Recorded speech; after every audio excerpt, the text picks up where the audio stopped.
Hey, it's your boy Stone Thug. How you doing? Peace. Hello to all you new subscribers. I know it's a bunch of you out there. Go ahead and hit that subscribe button.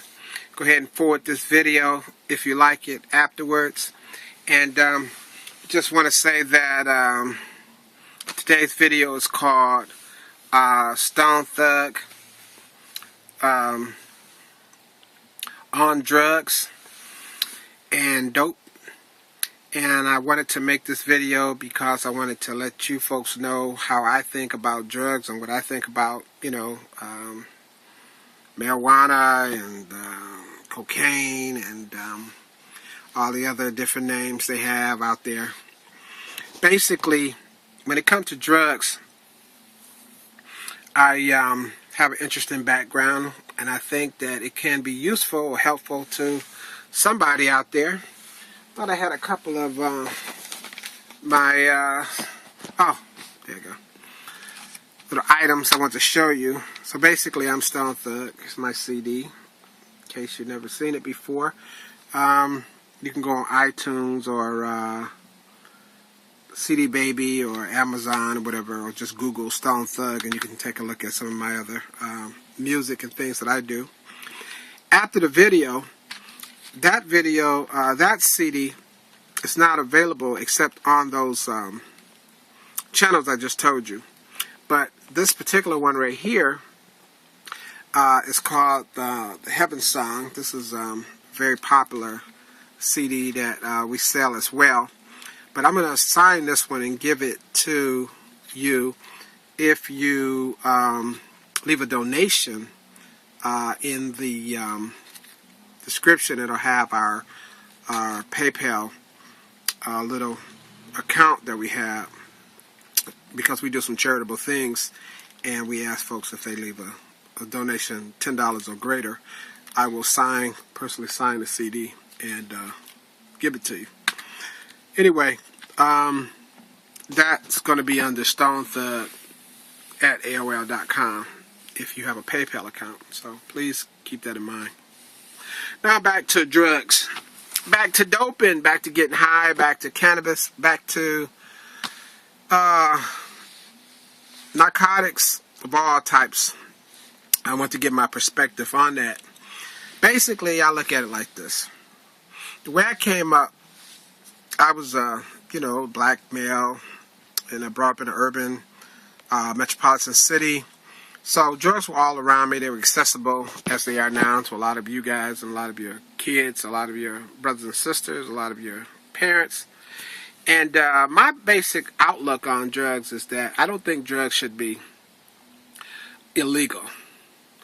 Now, that's not to say that I think everybody should take drugs or drugs should be accessible to everybody. I'm not saying that. And I'm not saying that people can't get in trouble with drugs. I'm just simply stating that the jails are filled with people who are minor drug users, major drug abusers, and there should be more treatment for them. But I don't think that jail is the answer for drugs. I think that because the drugs are illegal as they are now and hard to get, that people who get hooked on drugs generally do the crazy stuff that is associated with going to get drugs, such as breaking in people's houses or robbing people and all the other crazy stuff that goes along with people who do drugs.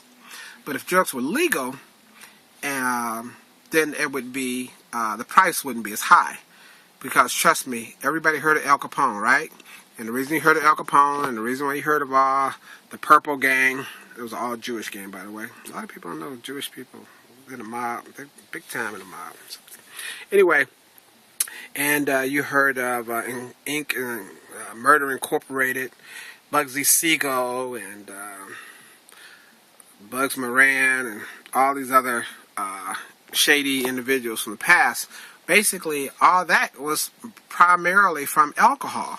So alcohol, when it was illegal, people did a lot of things in order to keep that money and get that money, as well as they do now with drugs, as you see what's going on in south of the border, in Mexico and whatnot. So I think that drugs, particularly the lower end type drugs like marijuana and things of that nature, should be legal, and they should be regulated. They should be taxed. They should be some kind of way the government should be able to, have treatment for people who need treatment, just like they have in Vegas right now. You have treatment for people who gamble too much. You do have people who have an addiction to gambling. But they have facilities, they have ways to help those people. And I think that just like they did with alcohol, just like they have alcohol places to Alcohol Anonymous and things of that nature to help them, I think that they should do it with drugs. Now, why don't I use drugs, or why haven't I ever used drugs? Well, my reason for doing it is because my mom, she never did drugs. Now, that's not to dish my dad in any kind of way. This is not a video about another black kid that didn't know his father, or his father and him didn't get along. No, nothing like that. My dad was a wonderful guy. He did drink, though, as a lot of your parents drink, or parents that you know drink. And he drunk heavy. He drunk the good stuff. And but he didn't, want to fight and take over the country and all that kind of stuff when he drunk like other people. But he was basically a mild-mannered drunk. He just talked a lot when he drank too much. God rest his soul. But he lived a long and prosperous life. Well, prosperous his way. He didn't really have a lot of money. But anyway, he lived a long life. And he had me when he was very young. So when my dad passed away, he was up there. I mean, he had his 70 or whatever they promise you. But he also smoked, which is not good. And I think he shouldn't have smoked, because we added up one day, my siblings, and we figured, because my dad smoked 3 packs of cigarettes a day, and then he drunk, just on his vices alone, not necessarily adding the bad decisions he made as a result of overusing his vices, but we added up just the cigarettes and just the regular alcohol that he bought. We got an average, and we statistically averaged that out for 30 years. My dad had spent $240,000. So that was enough to, buy a nice house in that neighborhood. Maybe not in LA, but but $240,000 is what it added up to. So he thought that was pretty interesting. Now me, two things helped me not to do drugs. And those are the 2 things that I want to share with you all. And this is not a dish or saying anything against people who do use drugs moderately or recreationally or do whatever they do. I'm not sanctioning. I'm definitely not encouraging anybody to do drugs. I think you should be concentrating on, if you're a guy, concentrate on women, concentrate on making money, concentrate on living your life and being happy. But if you're not into drugs and you're struggling, kind of like, well, I understand the temptations of drugs, because I remember when I first came to LA, and I'm going to get to those 2 things in a minute. But when I first came to LA, I ran into this young lady. Well, 2 young ladies. One, rather beautiful, movie star looking, blonde, who drove up on me on a car. In the car, it wasn't a convertible. I think it was a BMW or something. When I first hit town, and she asked me that, I know where she can get, get some weed or whatever. I just got here, and I really didn't know that many people, and I didn't know if she was police or whatever, but I didn't deal with that crowd, so I didn't really know. I just hit town, I didn't know. But I definitely wanted to get to know her, because she was absolutely fine. So one of the things you find that when it comes to drugs, there's a lot of, if you're a guy, a lot of women who's going to be coming at you, who, if you're like me, as a teenager, like most teenagers, I liked older women. So I was interested in trying to get to know them, because, hey, you know what I'm saying? So in trying to get to know them, a lot of them was caught up in a lot of different stuff. Now, they did it moderately or whatever. They had their own reasons for doing it. Maybe it's control. Maybe it's to keep you around. Maybe it's, I don't know. But I know that that's what they wanted. And they came at me with everything: cocaine, marijuana, whatever. And I wasn't into it because, like I told you, my mom wasn't into it. She didn't do it. So for some reason, I wasn't a mama's boy, but it just being around her, she didn't do it. My dad drunk. I took some, I drank a little, but in regards to it, just didn't catch on with me. The thing that bothered me about drugs, the problem for me about drugs was peer pressure, because I'm trying to get with these women, and they were into everything under the sink, everything under the sun, everything under the sink. Yeah. But anyway, that was one. Then I ran across this other girl who looked at me, and she asked me, she started going down this laundry list of different kinds of drugs that she took, and she wanted to know which one I wanted to take or which one I was familiar with. And she went down, like, named about 12 different types of drugs. And I told her, I said, look, I ain't never heard of that. I don't know what that is. What was that you said? By the time the girl got through with her list, she looked me dead in my face, and she said, what's wrong with you? What's wrong with you?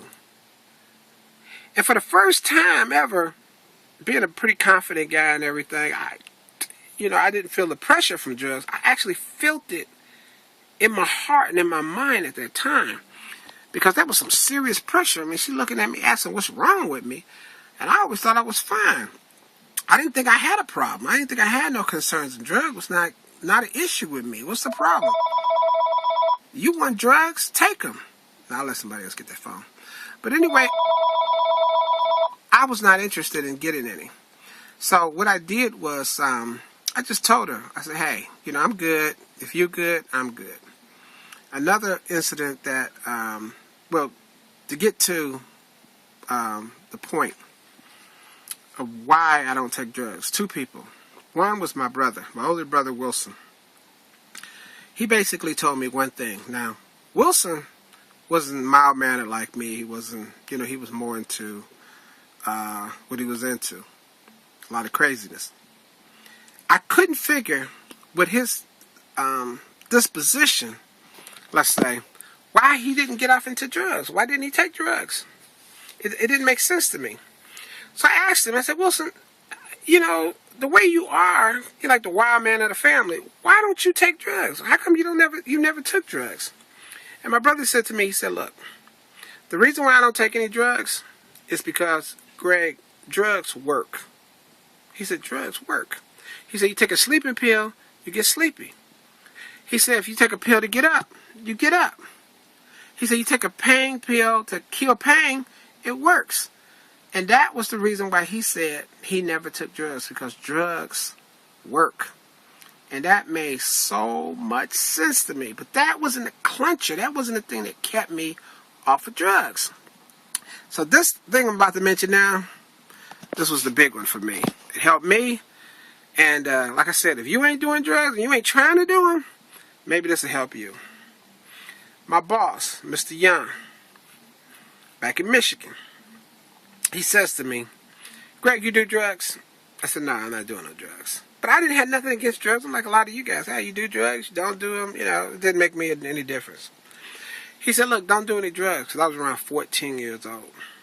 He said, Greg, try to be cool when it comes to drugs. Just like a lot of you guys hear people say, and we got different commercials like the eggs on fire and the lady with the voice box for smoking and all these other examples we get. But he gave me the best. He said, Greg, if you get heavy into drugs and you do drugs, and it's going to get heavier and heavier because you got to chase that high, eventually what's going to happen is you're going to lose your sex drive. I kind of paused there because I really wanted it to have an impact. He said, you're going to lose your sex drive. You're not going to want to get down no more. Now, I don't know about you, and I don't know nothing about you.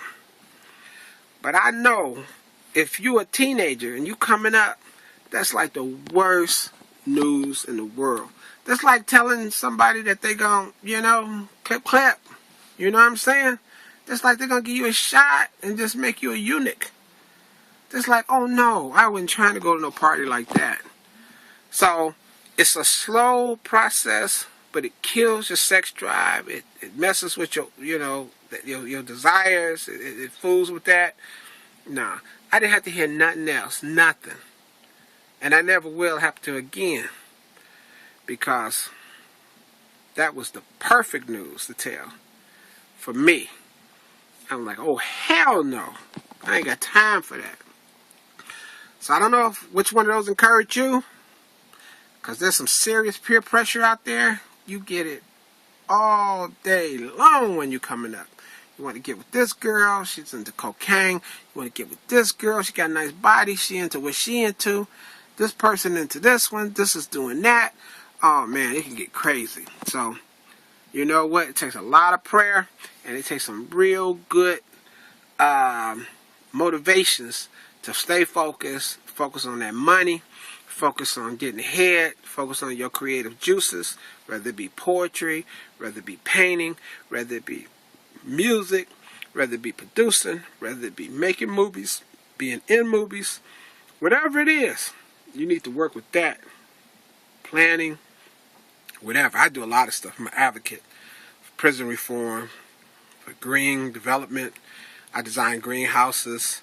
Of course, you know I work with music, rapper, singer, poet, actor, producer, writer. So I ain't got time for nothing that's not going to help me. Now, for some people, they say drugs help them be more creative. I don't know nothing about that. I like my God-given abilities. I stick with that because I can control that. I can work with it. The other stuff is all up in the air.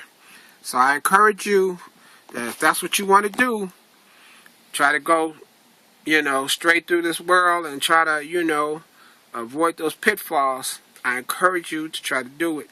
And whatever motivates you to do that, God bless you. All right, remember, get a signed copy of this right here. If you leave a donation at the email at the bottom, I thank you very much. Remember to subscribe. Remember, if you think this video could help one of your friends or family members, forward it to them or put it on your different Facebook and Tumblr and Twitter and whatever. And I thank you. Take care. Stone Thug. Peace.